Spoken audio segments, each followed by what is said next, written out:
Late Night Health continues. I'm Mark Alyn, along with the insane Daryl Wayne. And join us at latenighthealth.com. There will be a pretty picture of Dr. Gladys McGarey on our website, as well as a picture of the cover of her book. And the book is called The Well-Lived Life, 102-Year-Old Doctor's 6 Secrets to Health and Happiness at Every Age. You know, I lived a long time and did all kinds of wonderful things, and which I have a body that's I'm taking care of, and a mind that I'm trying to keep clear. And that's my job right now, because there are a multitude of things that I can't do now that I used to do with ease. But, so that's not my job right now. And you're still working. You're still consulting as a doctor. Well, there's still people who have questions, and I maybe have an answer to work with them. So, yes. I was reading in the book, and I think the overwhelming theme is love. Oh, absolutely. Where does love come from? A friend of mine spent when we were working on this book, at least 2 hours one day trying to find that very question. And we said, they've written songs about it, things have been painted, everything has been described in every which way. And the answer we came up with was that if a person has not experienced love, there's no way of explaining it to them that they would understand, the same as if you have a person who was born blind and you try to explain the color green to them. If they've never experienced it, how do they know? So it's that essence of our very life essence that is love. And if we have experienced it and lost it and know what it's about and gone through the process of living our lives and know what love is, nobody needs to really tell us, except they use the word and we know what we're talking about. I'm thinking of a number of songs, the Beatles. Oh, yeah. Right. When I'm 64, Will You Still Love Me When I'm 64? There's a Broadway show, Pippin, and there's a song in there that Granny from the Beverly Hillbillies sings. Irene Ryan. I'm sorry? Irene Ryan. Yes, thank you, Joe. And she died after opening in that show several months after, and actually won the Tony for Best Supporting Actress. But she had already passed. What is it about love that makes it so we can live to be 100 or 2, or as I've said for years on this show, I want to be 118, but I have several caveats. I want to know that I'm Mark. I want to be able to move under my own power, and I think that's and be cognizant. Well, life is love. Life and love are synonymous. It's sort of like life is like a little seed that has a shell around it, and it can be in the pyramids for 5,000 years, and all the energy of the universe is within that shell, but it can't do anything until love activates it. Love in the way of water and sunlight and so on. And once the shell is cracked and it's activated, it becomes life. And life itself has to keep moving. If you stop life from moving, it dies. So life and love are they're like the sperm and the ovum. One does not live without the other. And so it's this essence of our very being that when somebody says to you, I love you, and they mean it, your soul says, oh, I know what that is. Do you have to be religious to? No. Well, some core of yourself is religious, but it doesn't know it yet sometimes. Are you religious or spiritual? Well, sure. My parents were medical missionaries in India. And to me, Jesus has been a friend. What a friend I have in Jesus has been a song that has gone through my life. But, that doesn't mean that everybody has to have the same perspective. In fact, they can't. The only person that can be me is me. And so everybody has their own spirituality, their own religious thoughts. Well, I think what we're doing right now, those of us who are trying to answer questions like that, are reaching for our true humanity. I think that when the good Lord created us, he gave us dominance, and he gave us dominion over the earth. And we, in our arrogance, thought that it was dominance, and it's not. Dominion says you take care of things. Dominance says you can do anything you want to because you have free will, and you can fulfill your own desires to heck with what. Are we screwing up the earth? Ooh, we've done such a great job that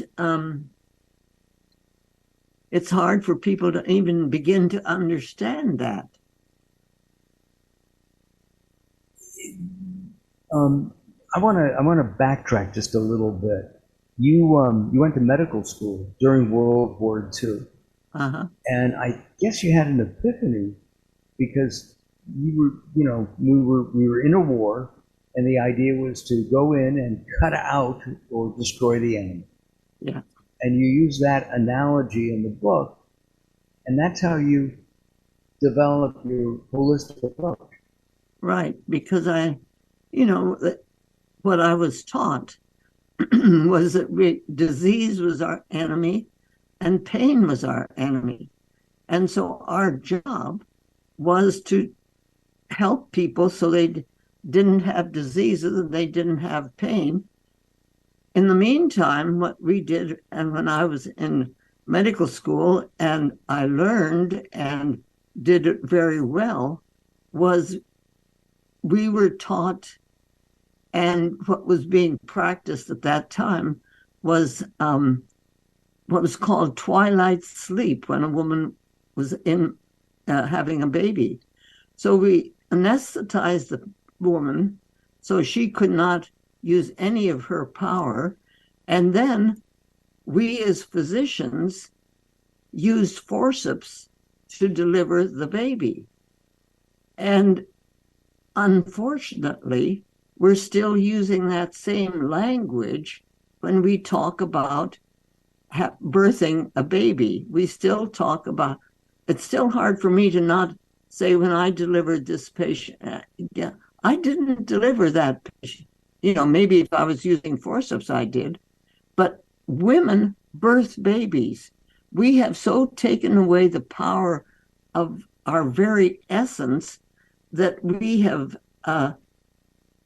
let women know that they can't birth a baby without being delivered.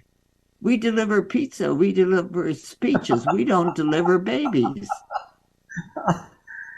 Dr. Gladys McGarey is our guest. She's the author of The Well-Lived Life, a 102-year-old doctor's 6 secrets to health and happiness at every age. When we come back, we're going to talk more with Dr. Gladys about living life to its fullest. I'm Mark Alyn, along with the insane Daryl Wayne. Don't go away, more coming up.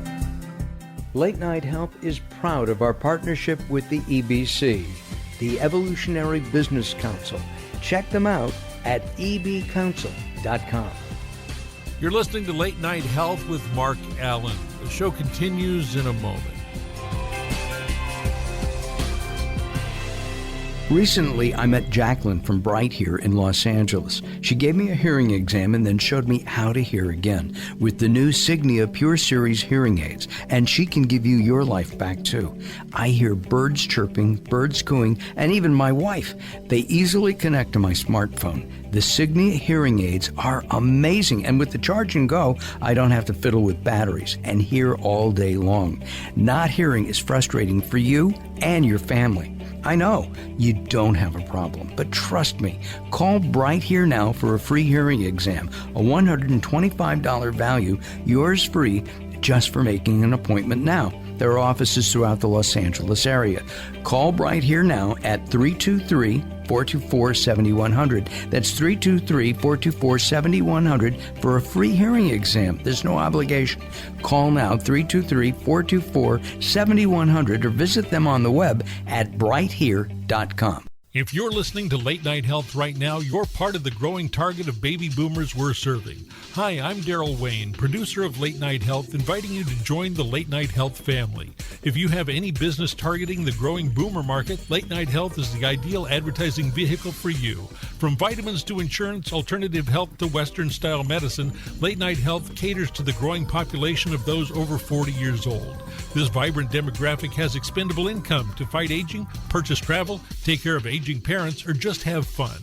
Find out about the advertising opportunities with Late Night Health. Call us at 805-391-0308. That's 805-391-0308, or email us at info@latenighthealth.com. That's info@latenighthealth.com. Join Late Night Health as we empower people to take charge of their own health care. Call now at 805-391-0308. That's 805-391-0308. Sometimes it's not what you say, it's how you say it. Words are a critical aspect of success. How you get your point across is a crucial part of what makes anything sell. So do it right and hire a writer. Whether it's articles, blog posts, technical writings, website content, product descriptions, or ghostwriting anything from a novel to a nonfiction book about your navel, contact Servet Hassan. If you want it to sell, write it right. Email Servet at servet@servethassan.com. It's time to tackle a tough topic, one that affects us all. We're talking about sexism in the workplace. The award-winning Identifying the Elephant in the Room series is back and ready to tackle some complicated communications issues again. This spring, we're focusing on critical communication strategies in the face of sexism. Join us as we hear from professionals in the natural products industry who have valuable career lessons to share and real-world experience to discuss from all sides of the elephant. It's time to have an honest and open conversation about the impact of sexism in the workplace and how we can make it better for everyone. Identifying the Elephant in the Room series starts March 16th. Register today at inicibox.bfairs.com. That's INICIBOX.BFAIRS.com and join the conversation to be part of the solution. Late Night Health continues. I'm Mark Alyn, along with the insane Daryl Wayne. And join us at latenighthealth.com. There will be a pretty picture of Dr. Gladys McGarey on our website, as well as a picture of the cover of her book.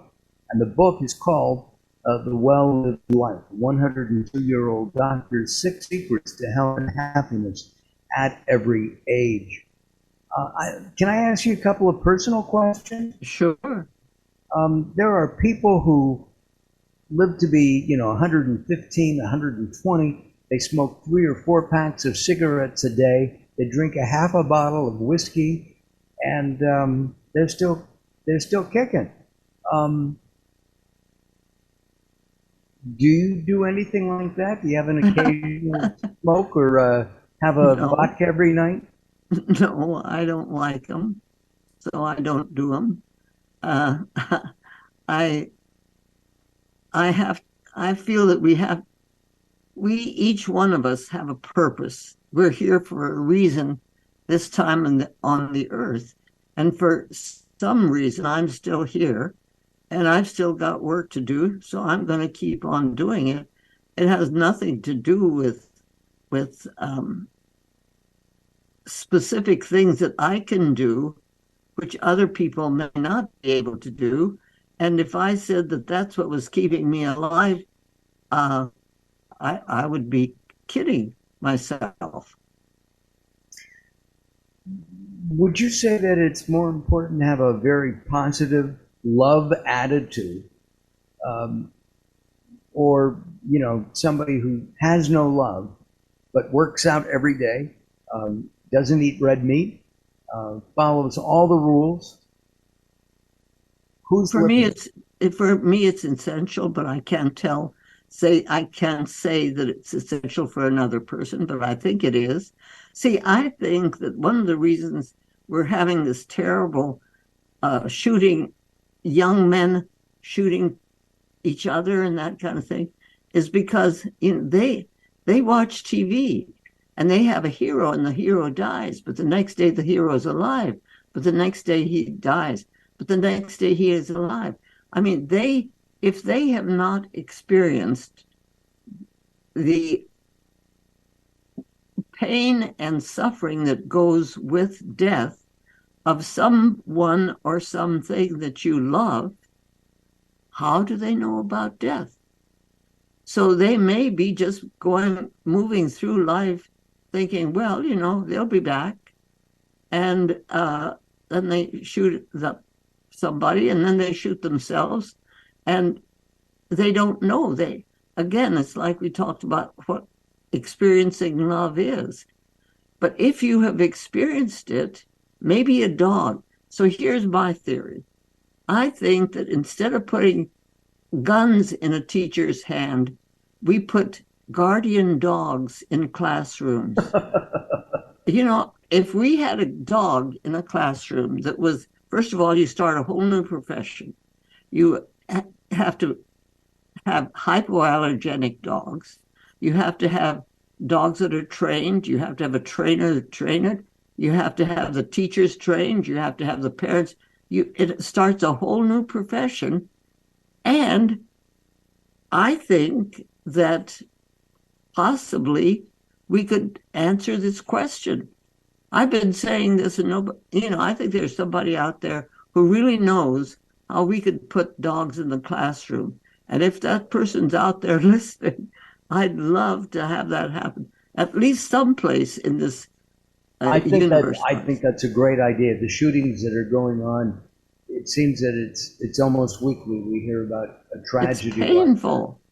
It is. Yeah, but these would be guardian dogs. If you have a dog in a classroom, that dog knows if a child is sad, or if the child doesn't want to be near a dog or is afraid of them, the dog won't go near that person until the child reaches out for the dog, and then they're friends. And then you have somebody, if there's a child who has not experienced love in their life, and they go into a classroom and there's a dog there, they start experiencing love. It makes sense to me. It really does. I love dogs. Well, you just mentioned that everybody has a purpose. I mean, there are billions of people on this earth. Does everybody have a specific purpose? Absolutely. They're here at this time for whatever purpose they could find within their soul, and that's there.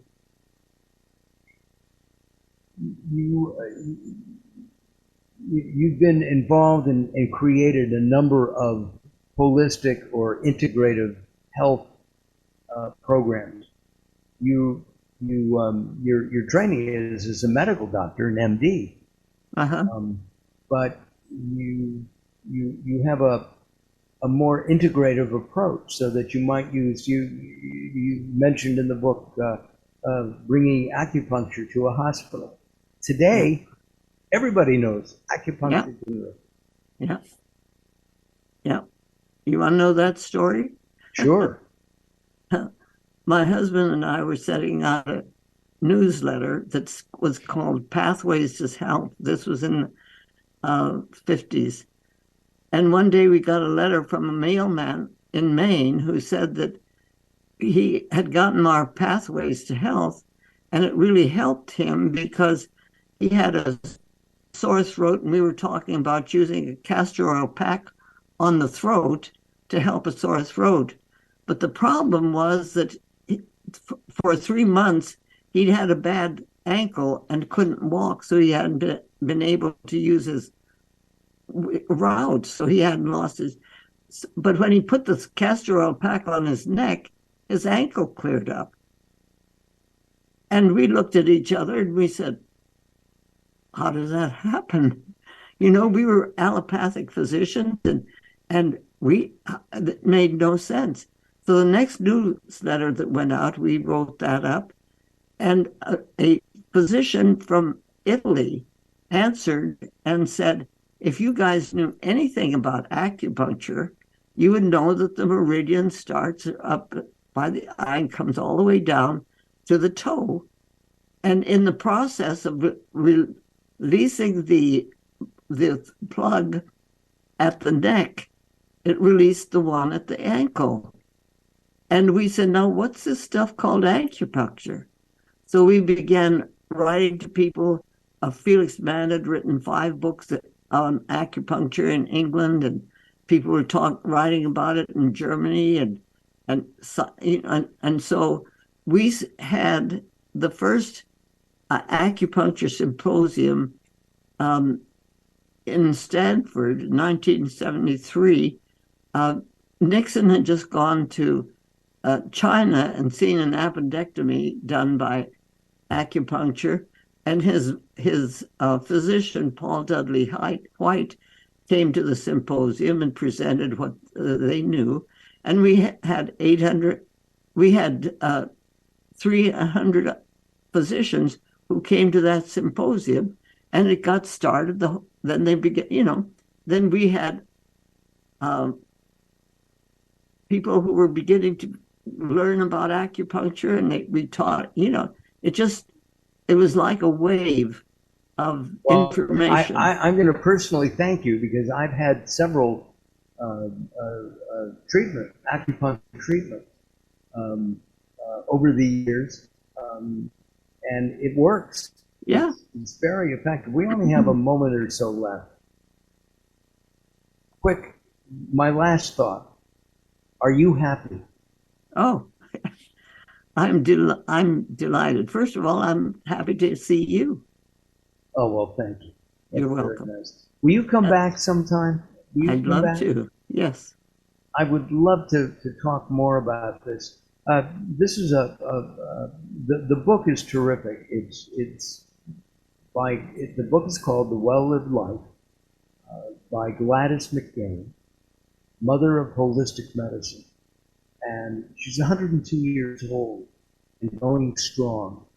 And we're going to have her back very soon. I'm going to make sure that we do that sometime in maybe late June or early July. Where are you? I'm in California. We're almost neighbors. All right. I'm just outside of Los Angeles. All right. Okay. Hold on, Dr. Gladys. I'm Mark Alyn, along with the insane Daryl Wayne. Daryl, as always, thank you. Great show today. My pleasure. And thank you at home for listening. We appreciate that. We invite you to visit us at latenighthealth.com, latenighthealth.com. Have a good week, everybody. Have a great week. Most importantly, have a healthy week. We'll see you next time. Bye-bye for now.